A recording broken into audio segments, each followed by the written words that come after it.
Good morning sa lahat. Pabukidan naman tayo.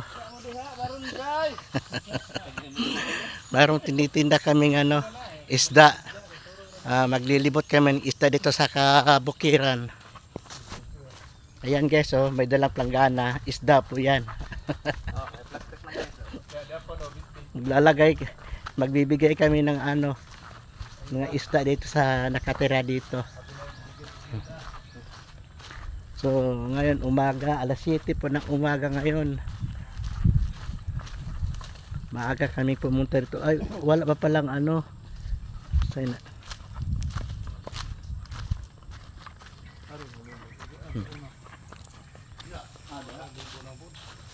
So nandito na tayo sa pinaka masukal na lugar.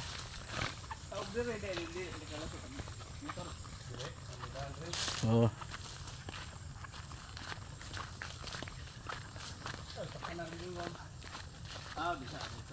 lakad. Ito guys, parang nagkaligaw-ligaw na yata.